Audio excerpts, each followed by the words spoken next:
नमस्कार आप सभी को। उम्मीद करता हूँ आप सब बहुत अच्छे से होंगे और तैयारी अब अंतिम चरण में आप सबकी चल रही होगी। आज जो हम उपस्थित हो रहे हैं, थंबनेल से आपको स्पष्ट हुआ होगा कि कई दिनों से, आप कह लीजिए कुछ सप्ताह से लगातार हम बात कर रहे थे टॉप 50 टॉपिक की। ठीक है, टॉप 50 टॉपिक की हम चर्चा कई सप्ताह से कर रहे थे, लेकिन इसको मूर्त रूप हम नहीं दे पा रहे थे। तो आज से ये चीज़ें हमारी प्रारंभ हो रही हैं और यहाँ पर जो हमारा फोकस है कि भाई टॉप 50 के जो टॉपिक हैं, ठीक है, ये जो टॉपिक निकल कर आए हैं, जिनकी चर्चा हमने लगभग 1 माह पूर्व की थी, उनको किस प्रकार से और बेहतर बनाया जाए, उनको किस प्रकार से 100% कंप्लीट किया जाए कि हमारी परीक्षा में वहाँ से मदद मिल सके और हमारी परीक्षा में टॉप 50 के किसी भी टॉपिक से यदि कोई प्रश्न पूछा जाता है तो वो हमारा गलत ना हो। इसी उद्देश्य के साथ ये सीरीज़ आपकी मैं आज से प्रारंभ कर रहा हूँ। और सबसे पहले यहाँ पे जो चर्चा होगी वो साइंस को लेकर के होने वाली है, सामान्य विज्ञान को लेकर होने वाली है। सबसे पहले यहाँ पे हम सामान्य विज्ञान के टॉपिक को कवर करेंगे और सामान्य विज्ञान के बाद फिर हम किसी दूसरे विषय वस्तु पर जाएंगे। सामान्य विज्ञान का चुनाव इसलिए किया है क्योंकि सामान्य विज्ञान के संदर्भ में आप जानते होंगे कि सामान्य विज्ञान एक ऐसा विषय है कि कई बार इसके जो शब्द होते हैं वो हमें समझ नहीं आते। कई बार बहुत सारे ऐसे छात्र भी हमारे साथ जुड़े हुए हैं जिनका बैकग्राउंड विज्ञान, आप कह सकते हो, संदर्भ में नहीं है। तो ऐसे में उनके लिए चुनौती होती है और उनको यदि आसान शब्दों में कोई चीज़ें कोई समझा कर दे दे तो उनके लिए भी ये बेनिफिट हो जाता है, उनको भी यहाँ से लाभ मिलता है। तो उसी को ध्यान में रखते हुए सबसे पहले जो हम अपनी चर्चा की शुरुआत कर रहे हैं वो सामान्य विज्ञान से कर रहे हैं। सामान्य विज्ञान के बाद आप रिव्यू दोगे। आज ये आपका पहला वीडियो है। पहला वीडियो देखने के बाद आप सबकी प्रतिक्रिया हमें यूट्यूब पर चाहिए कि ये वीडियो कैसा लगा, सीरीज जारी रखी जाए या ना जारी रखी जाए। दूसरी बात कि यदि इसमें कुछ सुधार करने लायक होगा तो उस संदर्भ में भी आप बात करोगे कि हाँ भाई ये सुधार करना है और उस दिशा में भी हम प्रयास करेंगे।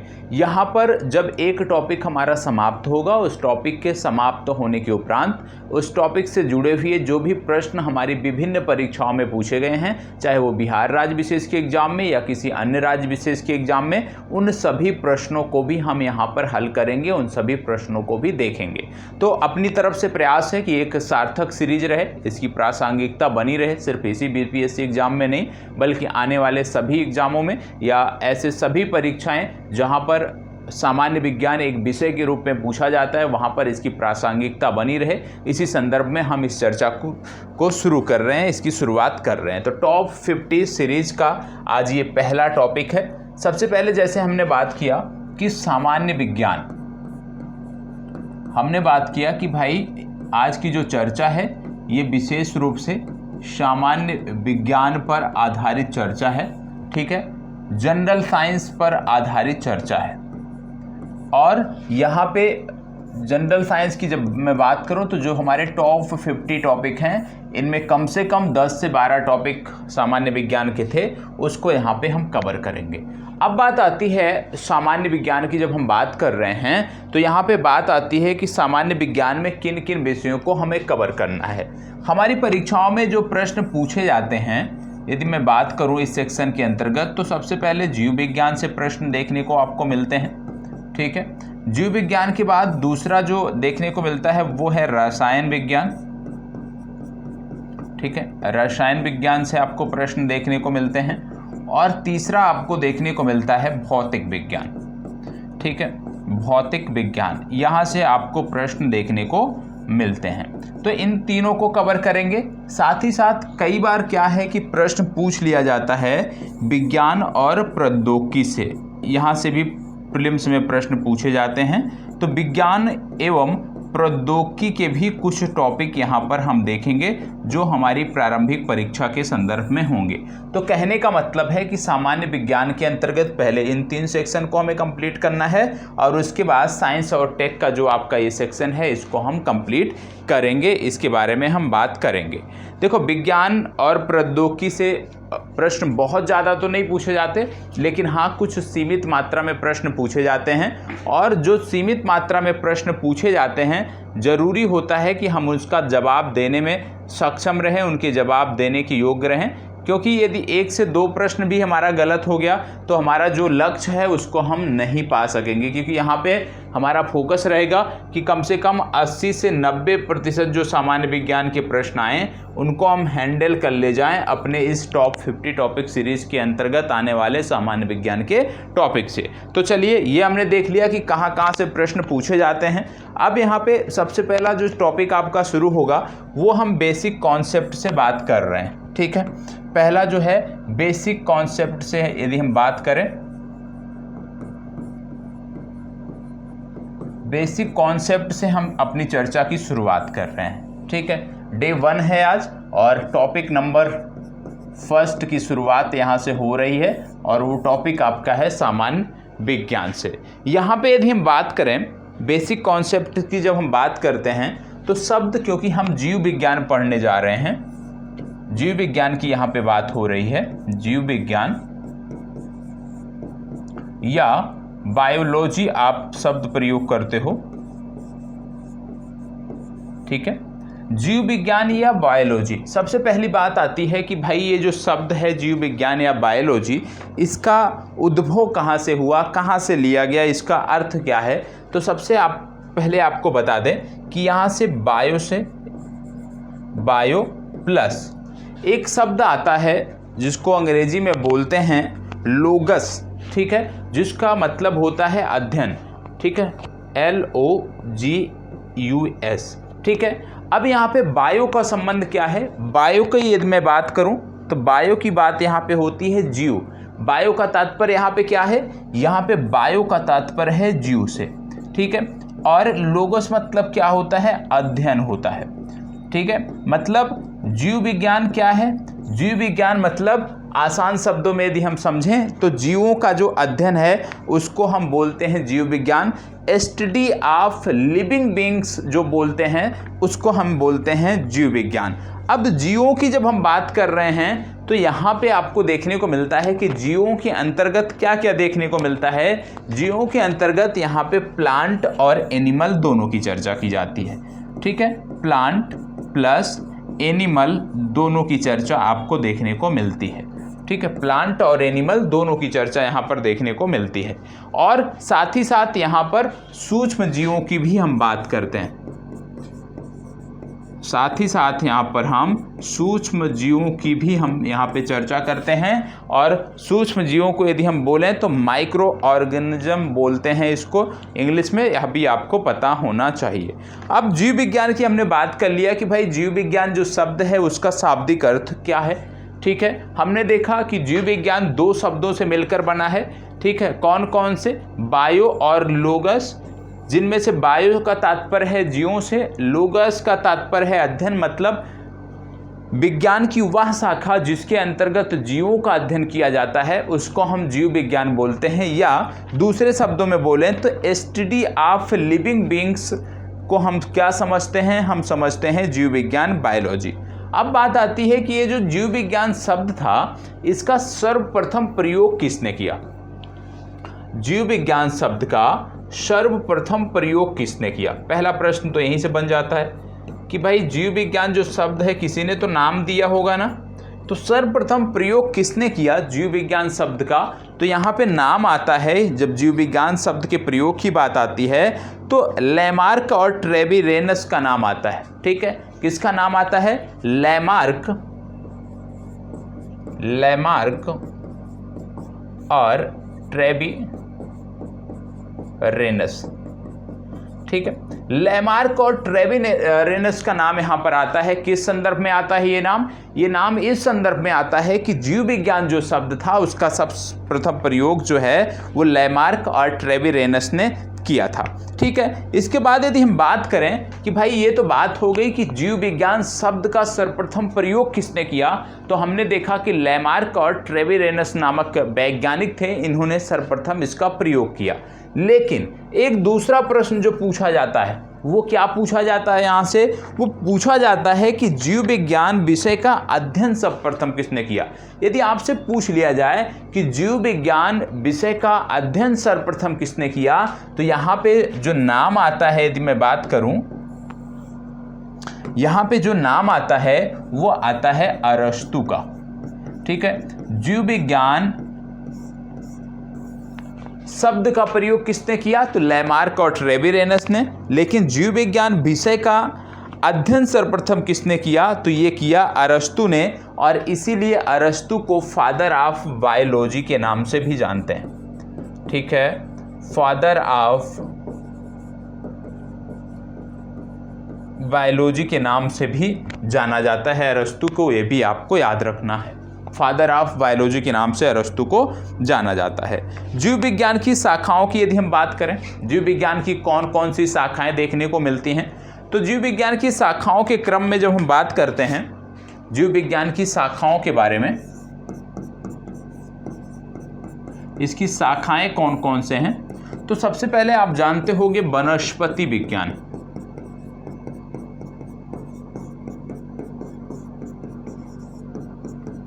पहली शाखा जो देखने को मिलती है वो देखने को मिलती है वनस्पति विज्ञान। और वनस्पति विज्ञान में क्या होता है? वनस्पति विज्ञान में वनस्पतियों का अध्ययन किया जाता है। दूसरी शाखा जो आपको देखने को मिलती है वो है जंतुओं का अध्ययन, जिसको बोलते हैं जंतु विज्ञान।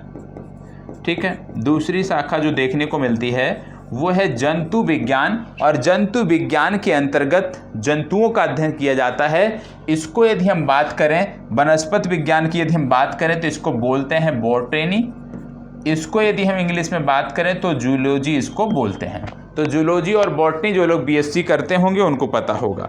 इसके बाद फिर हम तीसरा जो इसकी शाखा है वो आता है सूक्ष्म जीव विज्ञान। सूक्ष्म जीव विज्ञान, जिस प्रकार से हमने देखा कि भाई वनस्पति विज्ञान में वनस्पतियों का अध्ययन, ठीक है, इसके बाद हमने देखा जीव विज्ञान में जंतु विज्ञान में जंतुओं का अध्ययन, उसी प्रकार से सूक्ष्म जीव विज्ञान में क्या होता है? सूक्ष्म जीव विज्ञान में सूक्ष्म जीवों का अध्ययन किया जाता है, ये आपको पता होना चाहिए। तो ये तो हो गई भाई जीव विज्ञान की शाखाएं कि कौन कौन सी शाखाएं आपको देखने को मिलती हैं। ठीक है, हमने अभी तक क्या देखा? हमने अभी तक देखा कि जीव विज्ञान शब्द का सर्वप्रथम जो प्रयोग था वो लैमार्क और ट्रेविरेनस नामक वैज्ञानिक ने किया था, लेकिन जीव विज्ञान को एक विषय के रूप में इसका अध्ययन जो किया वो अरस्तु ने किया, और इसीलिए फादर ऑफ बायोलॉजी के नाम से अरस्तु को जाना जाता है। हमने देखा कि इसकी 3 शाखाएं प्रमुख रूप से देखने को मिलती हैं। पहला आपका आ गया जंतु विज्ञान, दूसरा आ गया वनस्पति विज्ञान, और तीसरा आ गया सूक्ष्म जीव विज्ञान। अब एक एक करके इनकी जो शाखाएं हैं उनके बारे में हम देखेंगे, एक एक करके इनकी शाखाओं के बारे में हम अध्ययन करेंगे। और सबसे पहली जो शाखा हम अध्ययन करने जा रहे हैं वो है बॉटनी।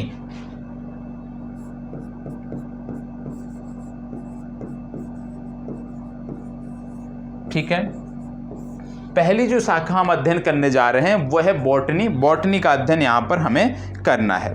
बॉटनी की यदि हम बात करें तो आपको बता दें कि विशेष रूप से, क्योंकि बॉटनी बात हो रही है, अभी बॉटनी के बारे में हमने पढ़ा कि बॉटनी संबंधित किससे है? बॉटनी संबंधित है वनस्पति विज्ञान से। ठीक है, मतलब यहाँ पे क्या है? यहाँ पे वनस्पतियों का अध्ययन किया जाता है, स्टडी ऑफ प्लांट इसको कह सकते हो। तो यहाँ पे क्या होता है? यहाँ पे प्लांट पे स्टडी किया जाता है, स्टडी ऑफ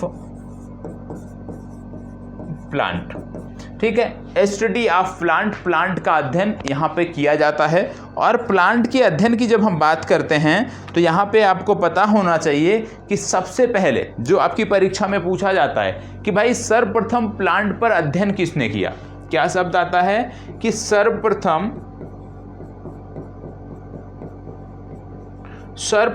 प्लांट पर अध्ययन किसने किया। ठीक है, जैसे अभी तक आपने देखा था कि सर्वप्रथम जीव विज्ञान का अध्ययन किसने किया, उसी प्रकार से बात आती है सर्वप्रथम प्लांट पर अध्ययन किसने किया। तो इनका नाम आता है थियोफेस्टस। क्या नाम आता है? थियोफेस्टस, ये नाम आपको देखने को मिलता है। और थियोफेस्टस ने सैकड़ों से ज़्यादा, आप कह सकते हो 100 से ज़्यादा प्लांटों का इन्होंने अध्ययन किया और इसके बाद इन्होंने एक पुस्तक लिखी जिसका नाम है हिस्टोरिया प्लांटेरिया। ठीक है, इनकी पुस्तक का नाम है हिस्टोरिया प्लांटेरिया। ठीक है, हिस्टोरिया प्लांटेरिया नामक पुस्तक लिखा किसने? थियोफेस्टस ने। और कब लिखा? जब इन्होंने 100 से ज़्यादा जो पादप थे उस पर इन्होंने अध्ययन किया और इसीलिए इनको फादर ऑफ बायोलॉजी के नाम से, फादर ऑफ बॉटनी के नाम से जाना जाता है। तो थियोफेस्टस को किस नाम से जाना जाता है? Father of botany. ठीक है, तो फादर ऑफ बॉटनी के नाम से थियोफेस्टस को हम जानते हैं। इनकी एक पुस्तक थी जिसका नाम था हिस्टोरिया प्लांटेरिया। ठीक है, इसका नाम भी आपको याद रखना है। यदि आपसे पूछ लिया जाए कि भाई भारतीय वनस्पति विज्ञान का जनक किसे कहा जाता है, एक प्रश्न यह भी पूछा जाता है कि भारतीय वनस्पति विज्ञान का जनक किसे कहा जाता है। यदि आपसे प्रश्न ये पूछ लिया जाए कि भाई भारतीय वनस्पति विज्ञान के जनक के नाम से किसको जानते हैं, तो विलियम रॉक्सबर्ग का नाम याद रखिएगा। William Roxburgh. ठीक है, चलिए ये तो बात हो गई बॉटनी की। बॉटनी के बाद हम आगे बढ़ते हैं और देखते हैं जूलॉजी के बारे में। ठीक है, बॉटनी के बारे में हमने देख लिया कि फादर ऑफ बॉटनी के नाम से किसको जाना जाता है। ठीक है, अब हम बढ़ने वाले हैं जूलॉजी के बारे में।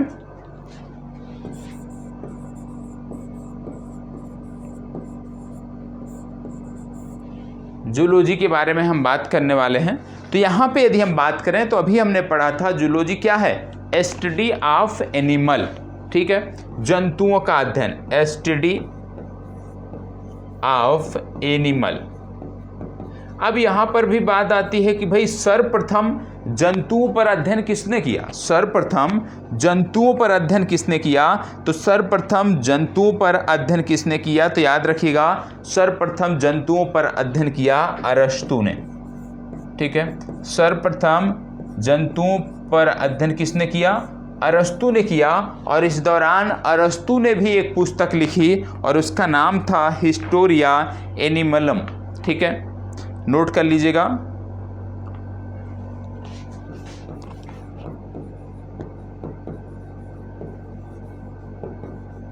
ठीक है, हिस्टोरिया एनिमलियम। ठीक है, ये इनकी पुस्तक का नाम था जो लिखा था अरस्तु ने। ठीक है, अब बात आती है माइक्रोबायोलॉजी, सूक्ष्म जीव विज्ञान की। अब हम बात करेंगे।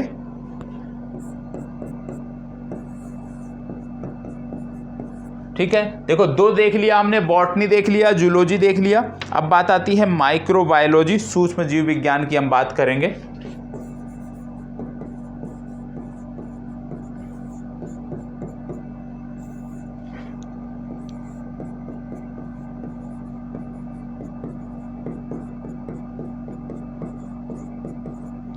ठीक है, माइक्रोबायोलॉजी की बात हम करेंगे, सूक्ष्म जीव विज्ञान की यहाँ पर हम बात करने वाले हैं। तो यहाँ पे जैसे हमने देखा कि भाई बॉटनी को हमने देखा कि वनस्पतियों का अध्ययन, जूलॉजी हमने देखा जंतुओं का अध्ययन। इसी प्रकार से माइक्रोबायोलॉजी की बात करें तो याद रखिएगा इसका संबंध है सूक्ष्म जीवों के अध्ययन से। किसमें संबंधित है? सूक्ष्म जीवों के अध्ययन से। अब यहाँ पे भी बात आती है कि सूक्ष्म जीवों का अध्ययन सर्वप्रथम किसने किया? सूक्ष्म जीवों का अध्ययन सर्वप्रथम किसने किया? मतलब फादर ऑफ माइक्रोबायोलॉजी के नाम से किसे जाना जाता है? तो यहाँ पे याद रखिएगा एंटोनी वान ल्यूवेनहॉक। एंटोनी वान ल्यूवेनहॉक। ठीक है, एंटोनी वॉन ल्यूवेनहॉक को फादर ऑफ माइक्रोबायोलॉजी के नाम से जाना जाता है। सूक्ष्म जीव विज्ञान का पिता किसको माना जाता है? एंटोनी वान ल्यूवेनहॉक। इनका भी नाम आपको याद रखना है। ये तो बात हो गई कि जो जीव विज्ञान की शाखाएं थी, उन जीव विज्ञान की शाखाओं का सर्वप्रथम अध्ययन किसने किया, वो हमने देखा, तीनों में देख लिया हमने। अब इसके बाद हम बढ़ने वाले हैं आगे और अब हम जानेंगे कि भाई जो जीव होता है, ठीक है, जीव की विशेषता क्या होती है, जीव के प्रमुख लक्षण क्या होते हैं। जीवों के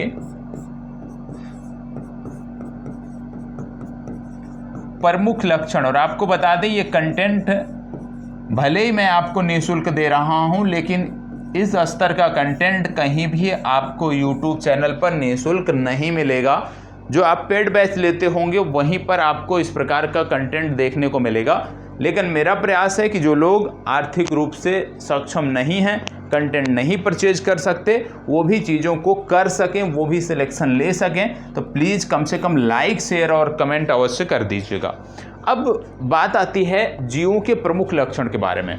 कुछ तो लक्षण ऐसे होते होंगे ना जो जीव और सजीव को दोनों को अलग अलग वर्गीकृत करते हैं। जैसे ये पेन है, ये सजीव है या निर्जीव है, कुछ तो कारण होंगे ना, कुछ तो लक्षण होंगे जिसके आधार पे हम कहते हैं ये निर्जीव है, या जिसके आधार पे मैं अपने आप को बोलूँ कि मैं सजीव हूँ। कुछ तो लक्षण ऐसे होते होंगे ना, उन्हीं की बात होगी। तो सबसे पहली बात, जब हम जीवों के लक्षण की बात करते हैं तो सबसे पहली बात आती है शरीर की संरचना। शरीर की संरचना, शरीर की संरचना की बात करें तो यहां पे बात हो रही है कोशिकीय संरचना की। मतलब सजीवों में कोशिकीय संरचना देखने को मिलती है। दूसरा यदि हम बात करें लक्षण की, तो दूसरा लक्षण जो है सजीवों में वो प्रजनन का देखने को मिलता है। मतलब अपने समान संतान उत्पन्न करने की क्षमता, ठीक है, ये सजीवों में देखने को मिलता है। तीसरा, वृद्धि और विकास भी सजीवों में देखने को मिलता है। वृद्धि एवं विकास, यह भी आपको सजीव में ही सिर्फ देखने को मिलता है। और चौथा जो प्रमुख लक्षण आपको देखने को मिलता है वह है उपापचयी क्रिया।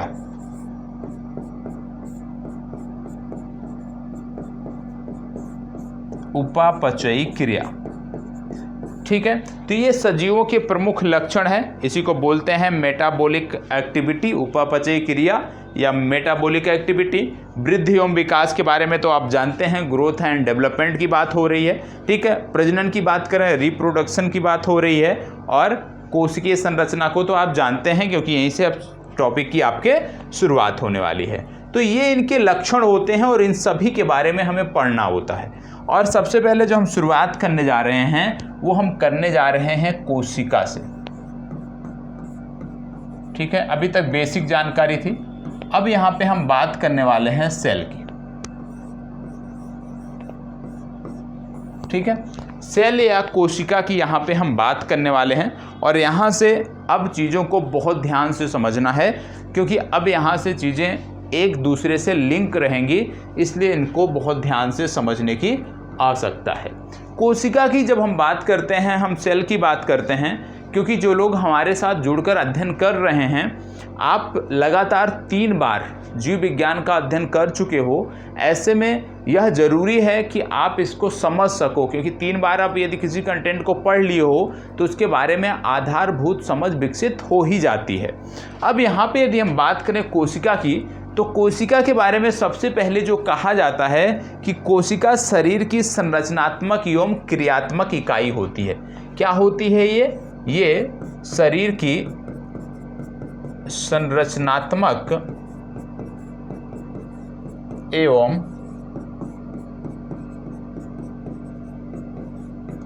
क्रियात्मक इकाई होती है।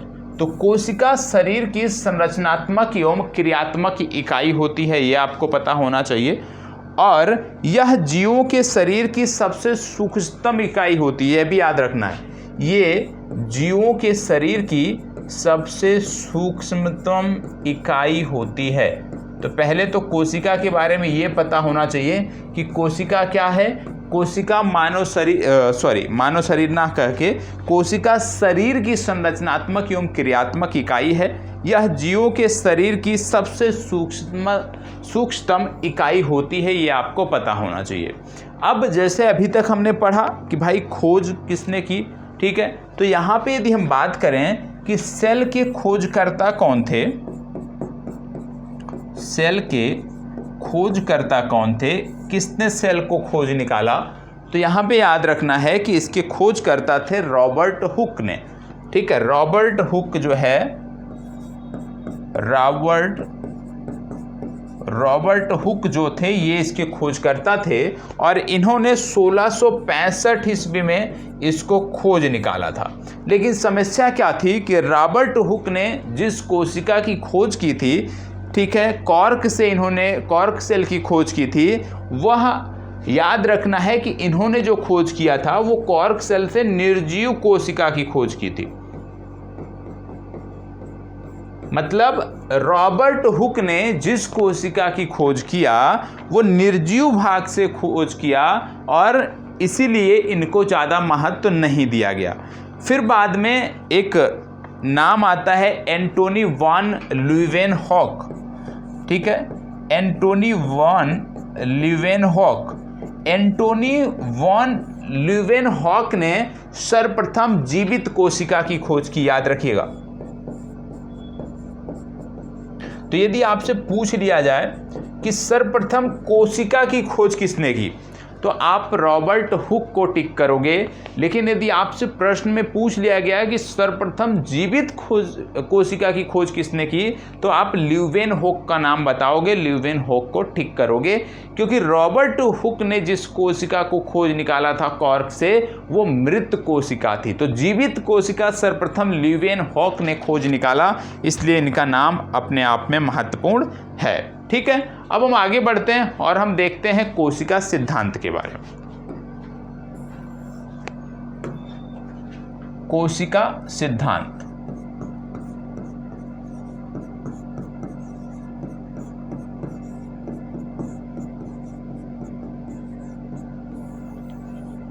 कोशिका सिद्धांत के बारे में बात करने वाले हैं। समस्या होती है कई सारे लोगों को हिंदी में समझने की, मतलब यहाँ पे बात हो रही है सेल थ्योरी की, ठीक है, सेल थ्योरी की बात हो रही है। कोशिका सिद्धांत की यहाँ पर हम चर्चा करने जा रहे हैं। कोशिका सिद्धांत की यदि हम बात करें तो कोशिका सिद्धांत का सर्वप्रथम प्रतिपादन किसने किया, तो याद रखिएगा कोशिका सिद्धांत का सर्वप्रथम प्रतिपादन स्लाइडेन और श्वान ने किया। ठीक है, किसने? स्लाइडेन और श्वान। तो कोशिका सिद्धांत का सर्वप्रथम प्रतिपादन स्लाइडेन और श्वान ने किया, ये आपको पता होना चाहिए। प्रतिपादन कोशिका सिद्धांत का सर्वप्रथम प्रतिपादन स्लाइडेन और श्वान ने किया, ये आपको पता होना चाहिए। कोशिका का निर्माण अपनी पूर्ववर्ती कोशिका से होता है। कोई भी कोशिका है उसका निर्माण यदि हम बात करें, मान लीजिए ये कोशिका है, ठीक है, कुछ इस तरह से निर्माण होता है कोशिका का। कहने का मतलब है कोशिका का जो निर्माण होता है वो हमेशा अपने पूर्ववर्ती कोशिका से होता है। ये भी आपको याद रखने की जरूरत है कि भाई कोशिका का निर्माण अपनी पूर्ववर्ती कोशिका से ही होता है। ये भी एक बेसिक जानकारी है जो आपको पता होना चाहिए। जैसा कि इस चित्र के माध्यम से हमने दिखाया कि यदि हम इस कोशिका की बात करें तो इसका निर्माण इस कोशिका से हुआ है, इस वाली कोशिका की बात करें तो इसका निर्माण इस कोशिका से, और इसी प्रकार से ये क्रम चलता रहता है। तो कोशिका का जो निर्माण होता है वो अपने पूर्ववर्ती कोशिका से ही होता है। कोशिका के प्रकार की यदि हम बात करें तो कोशिका दो प्रकार की कोशिकाएं आपको देखने को मिलती हैं। एक है प्रोकैरियोटिक, ठीक है, और दूसरा है यूकैरियोटिक। ठीक है, प्रोकैरियोटिक और यूकैरियोटिक दो प्रकार की कोशिकाएं आपको देखने को मिलती हैं। प्रोकैरियोटिक और यूकैरियोटिक दो प्रकार की कोशिकाएं आपको देखने को मिलती हैं। ऐसा बोला जाता है, ऐसा माना जाता है कि प्रथम जीव जो इस धरती पर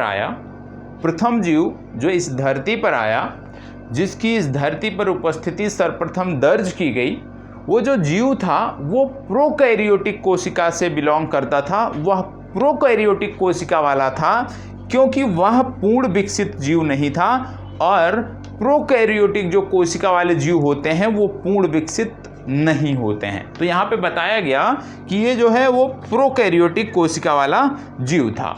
अब यदि हम दोनों के बारे में हम देख लें, एक तरफ प्रोकैरियोटिक, एक तरफ यूकैरियोटिक, दोनों में अंतर देख लेते हैं क्योंकि ये अंतर अक्सर हमारी परीक्षाओं में पूछा जाता है। तो सबसे पहली बात, जब हम प्रोकैरियोटिक की बात करते हैं तो आपको ये पता होना चाहिए कि प्रोकैरियोटिक जो है ये एक प्राचीन कोशिका है, क्योंकि पहला जीव इसी कोशिका से संबंधित था। तो यह एक प्राचीन कोशिका है, ये हमें समझने की जरूरत है। दूसरा, जब हम यूकैरियोटिक की बात करते हैं तो यहाँ पे समझने की जरूरत है कि यह एक आधुनिक कोशिका है। ठीक है, आधुनिक कोशिका है। एक है यूकैरियोटिक जो कि प्रोकैरियोटिक जो कि प्राचीन कोशिका है, यूकैरियोटिक आधुनिक कोशिका है। इसके साथ साथ जब हम प्रोकैरियोटिक की बात करते हैं तो यह सदैव एक कोशिकीय ही होता है, सदैव एक कोशीय। ठीक है, ये सदैव एक कोशिकीय होता है, ये आपको पता होना चाहिए। और जब हम यूकैरियोटिक की बात करते हैं तो यह आपको देखने को मिलता है एक कोशिकीय भी हो सकता है और बहुकोशिकीय भी हो सकता है। ठीक है, तो एक कोशिकीय भी हो सकता है और बहुकोशिकीय भी हो सकता है। आगे जब हम बात करते हैं प्रोकैरियोटिक की, तो प्रोकैरियोटिक जो कोशिका होती है ये अल्प विकसित होती है। ठीक है, ये अल्प विकसित होती है, प्रारंभ में हमने बताया। और जब हम यूकैरियोटिक कोशिका की बात करते हैं तो यूकैरियोटिक जो कोशिका होती है ये पूर्ण विकसित कोशिका होती है, पूर्ण विकसित कोशिका होती है, ये आपको याद रखने की जरूरत है। आगे देख लेते हैं, दोनों में अंतर की बात आगे कर लेते हैं कि और क्या क्या अंतर होते हैं। और अंतरों की जब हम बात करते हैं, चौथे अंतर की, तो आपको देखने को मिलता है केंद्रक व केंद्रक आवरण अनुपस्थित होता है। कहाँ पे? प्रोकैरियोटिक में केंद्रक और केंद्रक आवरण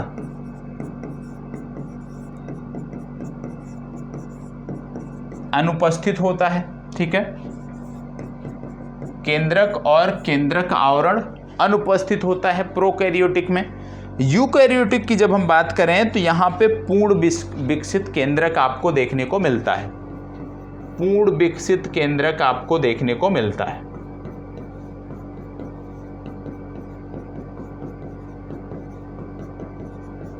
ठीक है, अगला अंतर, पांचवा अंतर, यहां पर मीसोसोम पाया जाता है, मीसोसोम।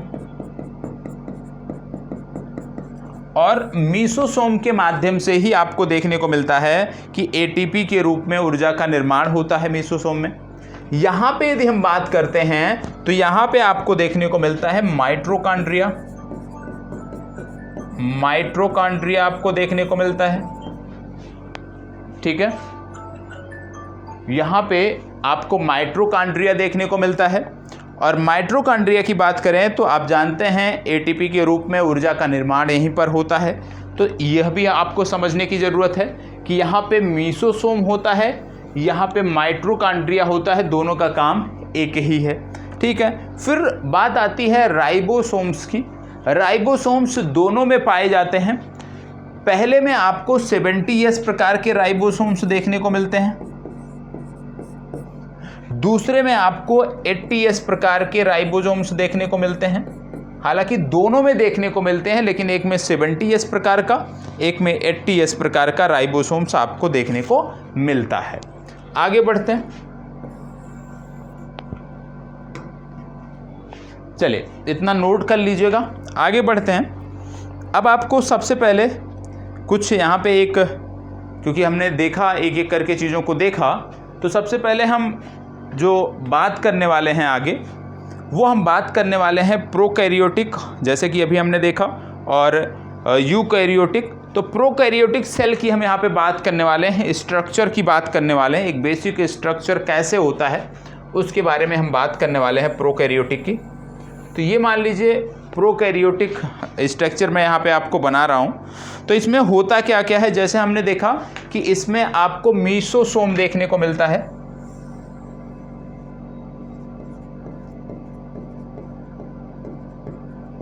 ठीक है, आपको मीसोसोम देखने को मिलता है,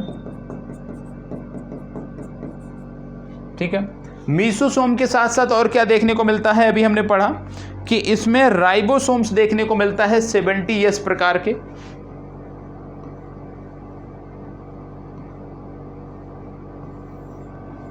ठीक है। तो यहां पे 70S प्रकार के आपको राइबोसोम्स हो गए,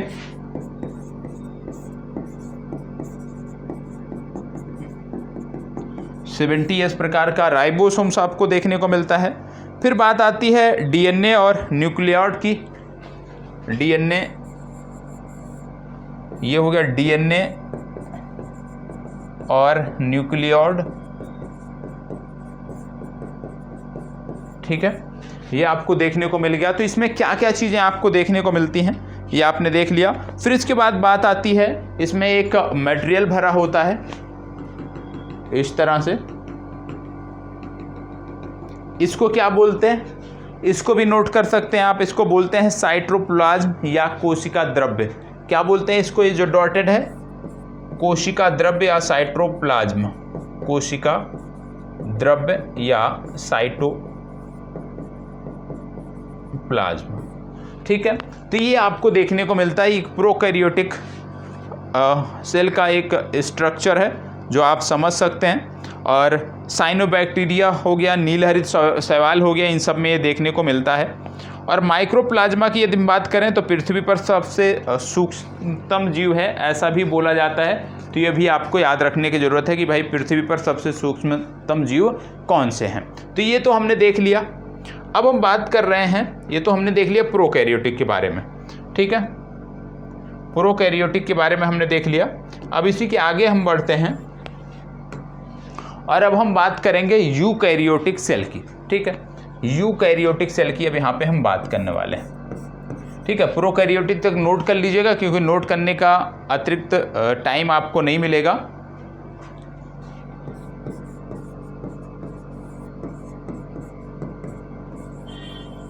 ठीक है, यूकैरियोटिक सेल की अब यहाँ पे चर्चा आपको देखने को मिलेगी। जब हम यूकैरियोटिक सेल की बात करते हैं, यूकैरियोटिक सेल की बात करते हैं, तो यहाँ पे कुछ चीज़ें आपको समझने की ज़रूरत है। जैसे कि हमने देखा था कि भाई जब यूकैरियोटिक सेल होता है तो इसमें एक कोशिकीय जीव भी देखने को मिलते हैं, एक कोशिकीय, और दूसरा हमने देखा कि बहुकोशिकीय भी देखने को मिलते हैं, ठीक है। सबसे पहली बात तो ये हमने देख लिया कि एक कोशिकीय और बहुकोशिकीय दोनों प्रकार के यहाँ पे देखने को मिलते हैं। इनका यदि हम वर्गीकरण करें तो वर्गीकरण करने पर दो प्रकार की कोशिका देखने को मिलती है। पहला पादप कोशिका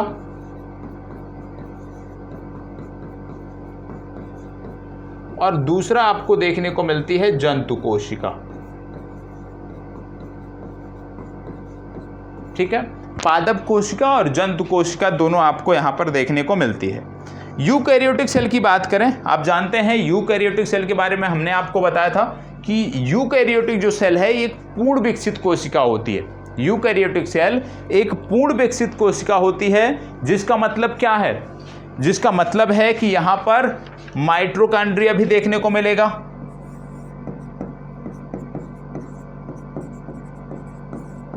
ठीक है, जिसका मतलब है कि यहां पर आपको क्लोरोप्लास्ट भी देखने को मिलेगा, जिसका मतलब है क्लोरोप्लास्ट हो गया, माइटोकॉन्ड्रिया हो गया, इसके साथ साथ यहाँ पे एंडोप्लाज्मिक रेक्टिकुलम भी देखने को मिलेगा, एंडोप्लाज्मिक रेक्टिकुलम भी देखने को मिलेगा, जिसका मतलब है कि यहाँ पे आपको भाई जिसको इसका मतलब ना समझ में आए नोट कर लीजिएगा, अंतःप्रद्रवी जालिका, ठीक है, अंतःप्रद्रवी जालिका या एंडोप्लाज्मिक, नोट कर लीजिएगा, एंडोप्लाज्मिक रेटिकुलम, ठीक है। यहाँ पे आपको गोल्जी कॉय भी देखने को मिलेगा, जिसको बोलते हैं गोल्गी बॉडीज,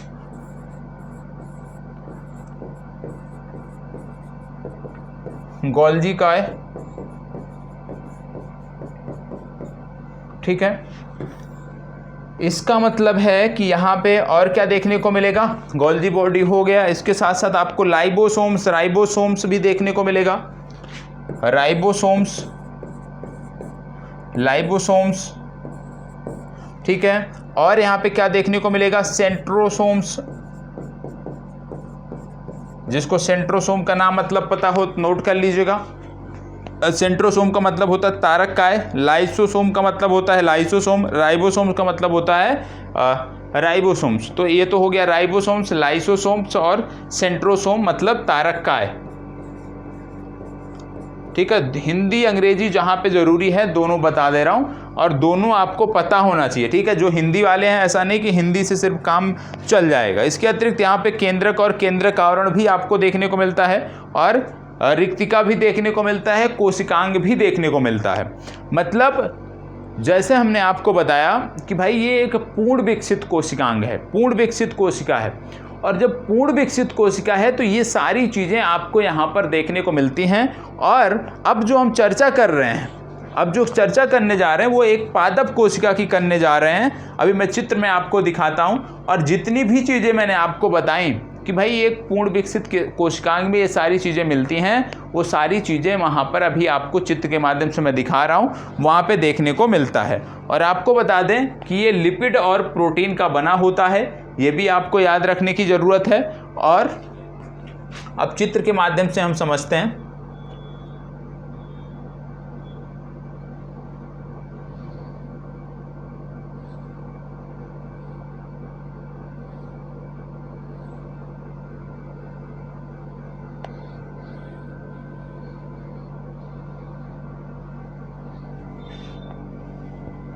चलिए एक चित्र के माध्यम से हम समझते हैं तो हमें कुछ अच्छे से समझ में आएगा। जो जो चीज़ें मैंने आपको बताई वो सारी चीज़ें यहाँ पर आपको देखने को मिलती हैं, एक एक करके हम चीज़ों को समझते हैं, ठीक है। सबसे पहले हम समझते हैं कोशिका वाल को, कोशिका भित्ति को, सेल वाल को। तो ये जो बाहरी आवरण आपको देखने को मिल रहा है, ये जो आपको सबसे बाहरी आवरण आपको देखने को मिल रहा है, इसी सबसे बाहरी आवरण को बोलते हैं सेल वॉल या कोशिका भित्ति। इसको क्या बोलते हैं, सेल वॉल या कोशिका भित्ति आपको बोलते हैं, ठीक है। इसके बाद आपको दूसरा आवरण जो आपको देखने को मिल रहा है, ये अंदर ग्रीन वाला, ये वाला आवरण जो आपको देखने को मिल रहा है, इसको बोलते हैं सेल मेम्ब्रेन्स या कोशिका झिल्ली। तो आपको ये बनाना पड़ेगा, ठीक है, ये आपको बनाना पड़ेगा। तो ये हो गया सबसे बाहरी आवरण सेल वॉल या कोशिका भित्ति। उसके बाहर अंदर का जो आवरण है, ये वाला आवरण जो है, इसको क्या बोलते हैं, इसको बोलते हैं सेल मेम्ब्रेन्स या कोशिका झिल्ली, ठीक है। दो चीज़ें अभी तक हमने समझा। फिर इसके बाद हमने समझा माइटोकॉन्ड्रिया को। ये आपको देखने को मिल रहा होगा, ये संरचना आपको देखने को मिल रही होगी, ये संरचना है माइटोकॉन्ड्रिया की, ठीक है। ये है माइटोकॉन्ड्रिया की, और प्लांट सेल को यहाँ पे हम दिखा रहे हैं आपको।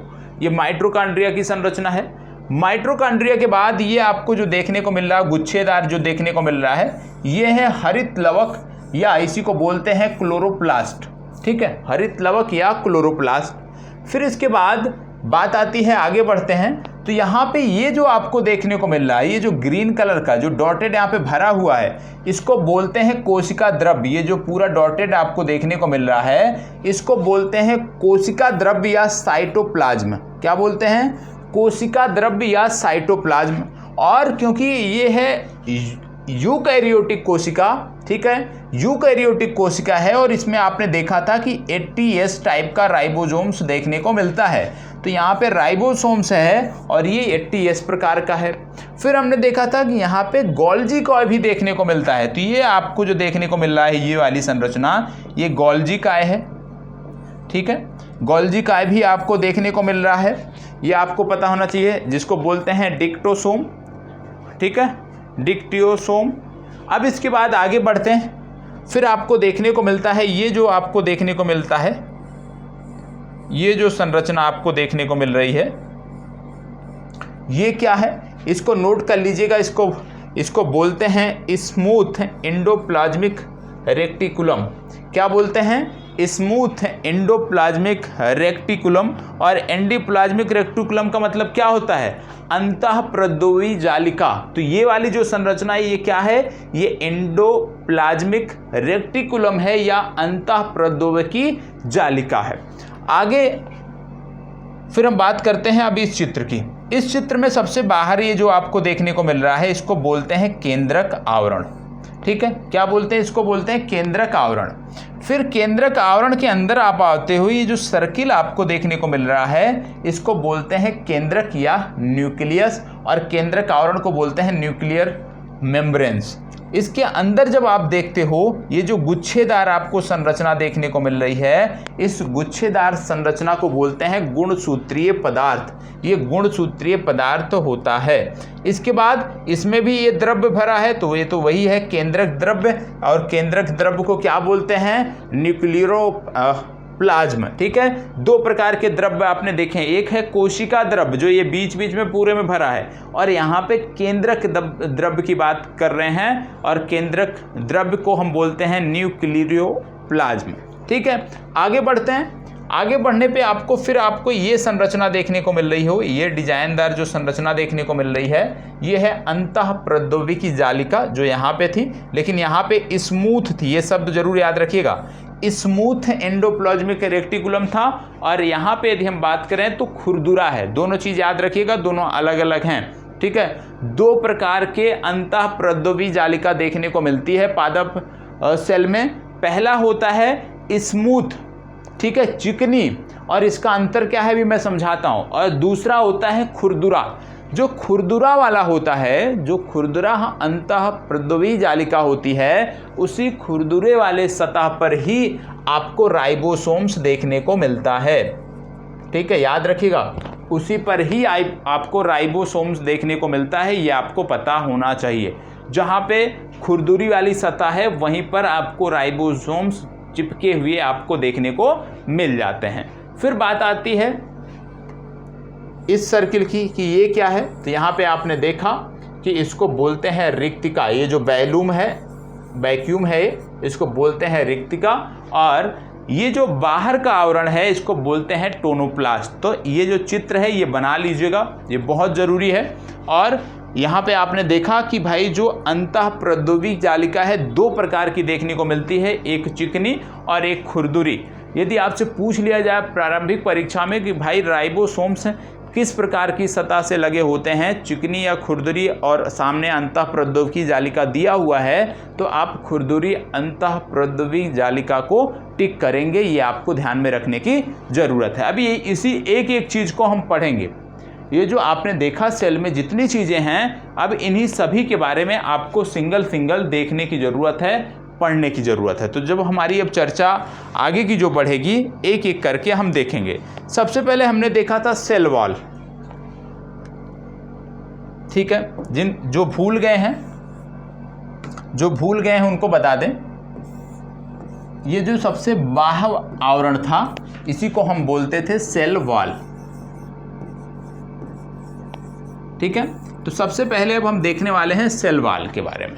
सेल वॉल के बारे में यदि हम बात करें तो याद रखिएगा सेल वॉल के बारे में जब हम बात कर रहे हैं, जंतु कोशिका भित्ति में यह नहीं पाया जाता। ये सिर्फ सेल वॉल कहाँ पे मिलता है? सिर्फ पादप कोशिका में मिलता है, क्योंकि अभी हमने पादप कोशिका को देखा था और पादप कोशिका में ये देखने को मिले था। तो याद रखना है सेल वॉल केवल पादप कोशिका में देखने को मिलता है। आगे जब हम जंतु कोशिका की बात करेंगे तो जंतु कोशिका में सेल वॉल देखने को नहीं मिलता है। दूसरा, इसके संदर्भ में आपको याद रखना है कि पादप कोशिका में ये जो सेल वॉल था ये सेलुलोज का बना होता है। किसका बना होता है? ये सेलुलोज का बना होता है। ठीक है, याद रखिएगा, सेलुलोज का बना होता है। तो पादप कोशिका में जो सेल वॉल होता है वो सेलुलोज का बना होता है, ये आपको पता होना चाहिए। साथ ही साथ आपको याद रखना है कि जब बात करेंगे हम कवक कोशिका में यदि हम यहीं पे नोट कर लेते हैं कि यदि हम कवक कोशिका में बात करें तो याद रखिएगा कि कवक कोशिका में जो सेल वॉल होता है वो काइटिन का बना होता है। किसका? कवक कोशिका में किसका बना होता है? काइटिन का बना होता है। ठीक है, कवक कोशिका में सेल वॉल काइटिन का बना होता है, पादप कोशिका में सेल वॉल जो है वो सेलुलोज का बना होता है, और जंतु कोशिका में यदि हम बात करें तो याद रखिएगा, जंतु कोशिका में जो सेल वॉल होता है उसकी यदि हम बात करते हैं तो वहाँ पे आपको याद रखना है कि जंतु कोशिका में तो ये पाया नहीं जाता, जीवाणु कोशिका में। ठीक है, जीवाणु कोशिका में, जीवाणु, जंतु में तो नहीं पाया जाता ना, अभी हमने देखा। जीवाणु कोशिका में यदि हम बात करें तो ये बना होता है, इसको नोट कर लीजिएगा, पेप्टिडोग, नोट कर लीजिएगा इसको, PEPTI। देखो उच्चारण में थोड़ी सी हो सकती है मेरे से भी त्रुटि हो जाए, ठीक है, तो इसको नोट कर लीजिएगा।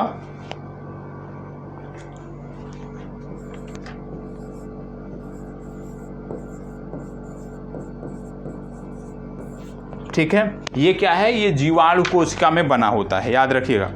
जीवाणु कोशिका में जो सेल वॉल होता है वो इसी का बना होता है। ठीक है, तो इसको नोट कर लीजिएगा, सारा नोट कर लीजिए।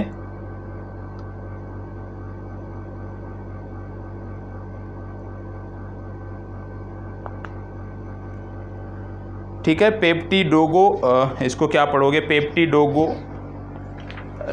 क्लोम, तो इसमें नोट करिएगा, सेल वॉल में नोट करिएगा। 4 चीज़ें आपको नोट करनी है, पहले इसमें नोट कर लीजिए। सेल वॉल हेडिंग डालना है और सेल वॉल हेडिंग डाल के नोट करना है। पहला, जंतु कोशिका में सेल वॉल या कोशिका भित्ति नहीं पाई जाती है।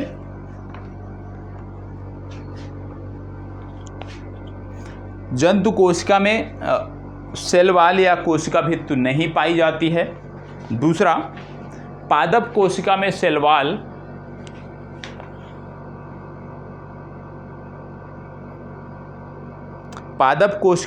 वॉल सेलुलोज का बना होता है।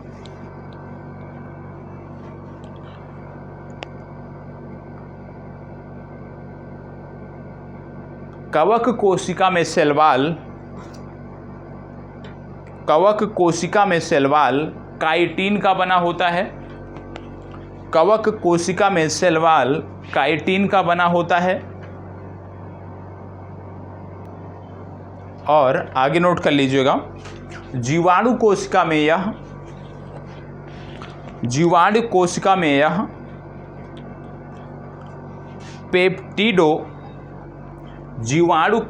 यह पेप्टिडोग्लाइकोन का बना होता है। जीवाणु कोशिका में यह पेप्टिडोग्लाइकोन का बना होता है। सही बता रहा हूँ, पेप्टिडोग्लाइकोन। ठीक है, इसको यही उच्चारण करते हैं, पेप्टिडोग्लाइकोन। कई बार क्या होता है ना कि शब्द है ना वो आते नहीं है जुबान पे, बस वही समस्या रहती है। ठीक है, और जीव विज्ञान के कुछ शब्द इसी प्रकार के होते हैं। तो इतनी सारी चीज़ें हमने नोट कर लिया, किसके अंतर्गत, सेल वॉल के अंतर्गत। इसके आगे हम नोट करेंगे, अब सेल वॉल के बाद सेल मेम्ब्रेन्स, कोशिका झिल्ली के बारे में हम नोट करेंगे। किसके बारे में नोट करेंगे, कोशिका झिल्ली या सेल मेम्ब्रेन्स।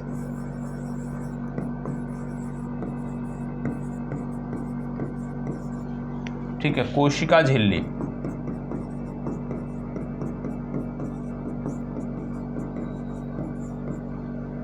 सेल मेम्ब्रेन, कोशिका झिल्ली। अब भाई कोशिका झिल्ली यदि किसी को याद है तो अच्छी बात है, नहीं याद है तो कुछ इस तरह से आपको संरचना देखने को मिल रही थी ना, कुछ इस तरह से आपको संरचना देखने को मिल रही थी।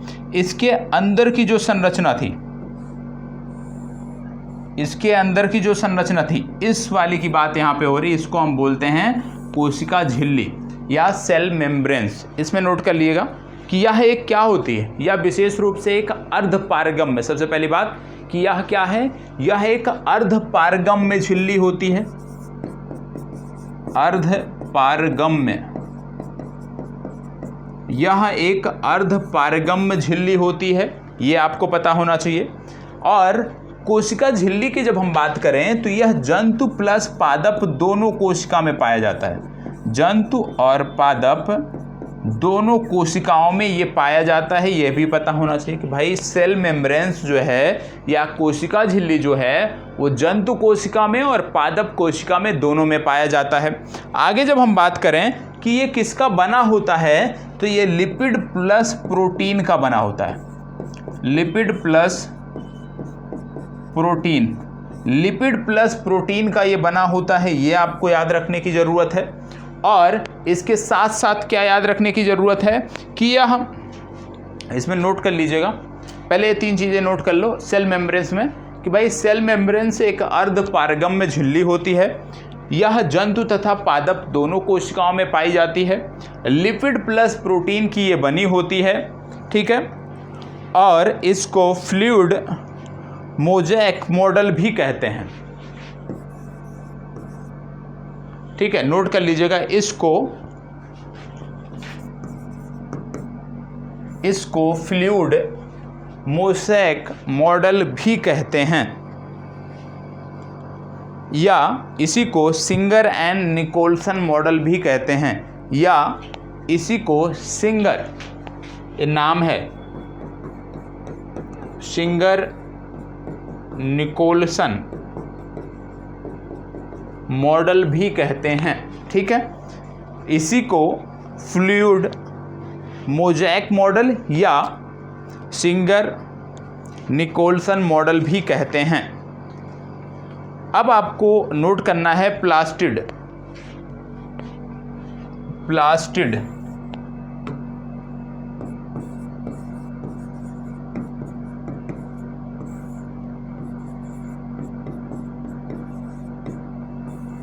प्लास्टिड इसको नोट करना है। प्लास्टिड या लवक, प्लास्टिड या लवक आपको नोट करना है,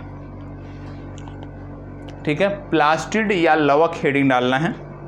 और आपको बता दें, जब प्लास्टिड या लवक की हम बात करते हैं तो यहाँ पे याद रखना है कि यह भी केवल पादप कोशिका में पाया जाता है। यह भी केवल पादप कोशिका में पाया जाता है। तो प्लास्टिड या लवक जो होता है वो सिर्फ पादप कोशिका में आपको देखने को मिलता है। और इसके प्रकार की जब हम बात करें तो प्लास्टिड या लवक के 3 प्रकार आपको देखने को मिलते हैं। हिंदी में तो सबने सुना होगा, ठीक है। पहला है हरित लवक।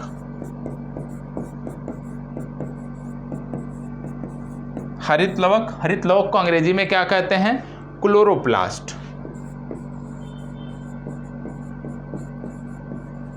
ठीक है, क्लोरोप्लास्ट। हरित लवक के बाद दूसरा देखने को मिलता है बर्डी लवक, और बर्डी लवक को क्या बोलते हैं? क्रोमोप्लास्ट। Birdie लवक, chromo,